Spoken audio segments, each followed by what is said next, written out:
Sonora FM.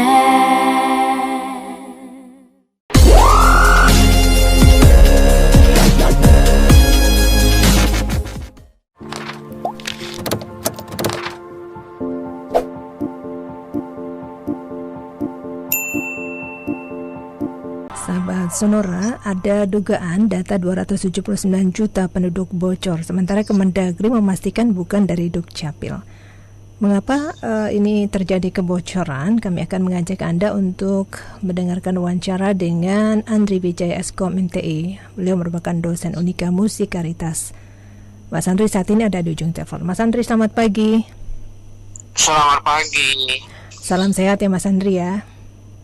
Puji Tuhan, sehat Mbak. Iya, Mas Andri, ini kita dengarkan ada informasi nih, lagi marak juga infonya, ada data yang bocor nih, 279 juta data penduduk bocor. Kenapa ini? Apakah ini bermasalah dengan servernya, Mas Andri? Oke Mbak, memang isu ini baru saya dengar juga dan marak beberapa hari ini. Jadi di media sosial, kemudian media elektronik juga lagi membicarakan isu ini terkait dengan topiknya teknologi ya mungkin ya.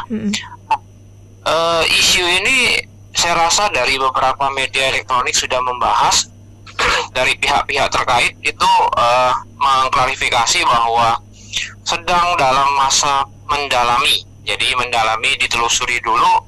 Yang pertama, apakah benar data yang bocor ini, kan kalau isunya itu kan data BPJS ya Mbak ya kalau nggak salah ya, dari beberapa media elektronik.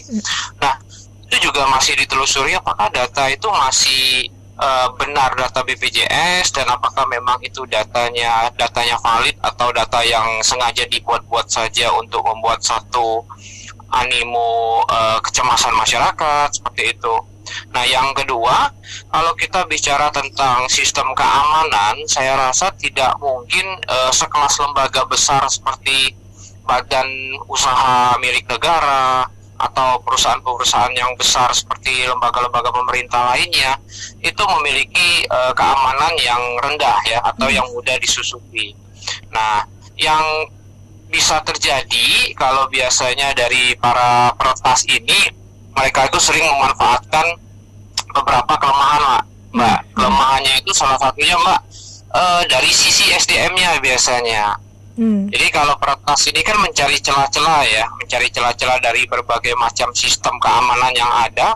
Nah salah satu yang paling rentan itu biasanya kalau sistem keamanannya sudah tidak bisa ditembus, kelemahannya itu ada di SDM biasanya. Jadi suka SDM-nya itu yang lalai atau yang bisa didekatin oleh peretas itu, seperti itu. Jadi bisa dari segi SDM-nya juga kemungkinan bisa ada kalau sejenis kegiatan kayak peretas kayak gini ya. Nah terus kalau menurut saya juga seperti yang dibicarakan atau disampaikan oleh Bapak Ardi Suteja juga, kalau kita bicara di media elektronik, saya setuju sih sebenarnya dengan pengamat cyber security ini, yang beliau mengatakan bahwa sistem keamanan sekelas pemerintahan yang besar seperti itu, lembaga yang besar seperti itu, dari sisi keamanannya sangat tidak mungkin diretas, tapi kalau dari kelalaian SDM-nya itu bisa saja ya.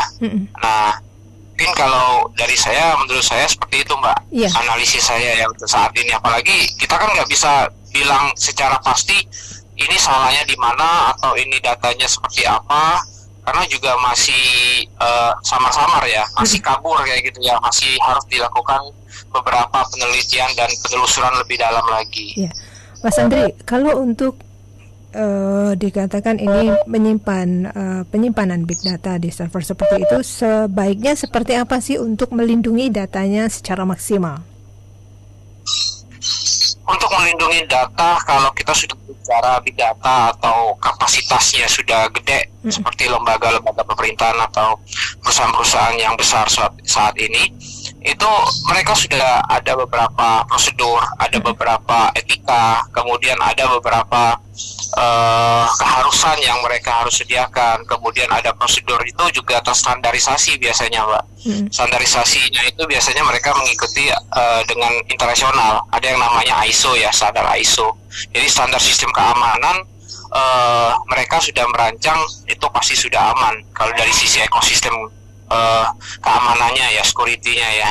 Nah itu yang biasanya harus diterapkan selalu dan diaudit juga Mbak. Yang penting ini audit. Jadi audit security ini harus rutin dilakukan meskipun ada gejala atau tidak ada crash atau tidak ada masalah, tapi audit ini harus terus dilakukan agar mengecek apakah sistem keamanan ini baik dari prosedurnya atau baik dari sisi SDM-nya itu sudah menjalankan secara benar. Nah, untuk masyarakat nih mungkin yang juga awam dengan tingkat keamanan untuk mengamankan data-data yang mereka miliki, apa yang bisa diberikan tipsnya untuk masyarakat, Mas Andre?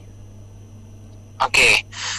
Kalau kita bicara untuk protect privasi sendiri ya gitu Mbak ya. Untuk protect privasi sendiri itu kurang lebih seperti kita seperti yang saya sampaikan juga pernah di wawancara Sonora yang di beberapa hari lalu.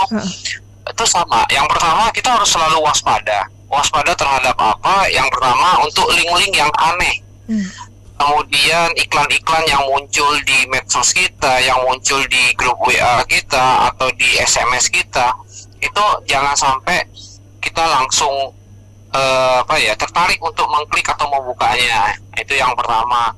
Yang kedua, mungkin kita bisa mengecek email, misalkan email kita itu apakah sudah terjadi kebocoran. Itu biasanya saya pakai situs yang periksadata.com. Jadi teman-teman semua bisa ngecek ke sana, tinggal masukkan email, nanti kelihatan apakah email kita ini dimanfaatkan oleh orang yang tidak bertanggung jawab, udah berapa banyak data kita yang tersebar. Jadi ketahuan di sana bisa. Kemudian yang terakhir yang saya bisa kasih masukan itu jangan pernah untuk melakukan share data privasi kita seperti alamat, nomor rekening, kemudian nomor telepon kalau bisa, kemudian nomor KTP, sama satu lagi yang penting itu nama ibu kandung. Kan kalau nama ibu kandung itu pasti dibutuhkan di semua link kita untuk membuat perbankan atau untuk melakukan transaksi seperti itu Mbak. Dan OTP ya, kalau saat ini kan pembayaran elektronik ya Mbak ya, payment elektronik itu jangan pernah untuk men-share OTP kita kepada siapapun karena itu sifatnya privasi. Walaupun pihak-pihak yang menyedia jasa, misalkan beliau minta ini coba OTP-nya berapa yang di SMS-nya, jangan pernah kayak gitu karena sekali OTP yang udah diberikan ya sudah, bisa saja paling besar kemungkinan akun payment elektronik kita berpindah. Kayak gitu.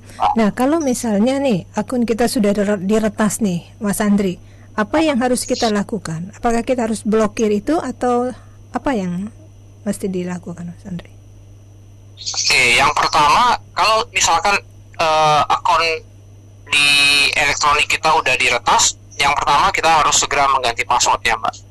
Jadi usahakan password yang kita bikin itu sudah mengandung kombinasi antara huruf, angka, karakter kalau bisa, kemudian huruf besar dan huruf kecil. Yang kedua itu kalau di akun elektronik, tapi kalau misalkan kartu kredit kita yang sudah diretas, kita langsung segera menghubungi pihak banknya untuk minta diblokir dan kita sampaikan keluhan-keluhan kita. Nah, seperti itu Mbak. Baik, Mas Andri, terima kasih sudah berbagi tips ya. Semoga tidak terjadi kebocoran lagi nih Mas Andri dengan data-data kita ya. Sama-sama Mbak, makasih ya. Itu tadi wawancara kita dengan Andri Wijaya Eskom MTI, dosen Unika Musikaritas ini terkait dengan dugaan ada data yang bocor yang mungkin dilakukan oleh peretas. Informasi ini tetap bersama kami di FM 102,6 Radio Sonora Palembang. Sonora FM.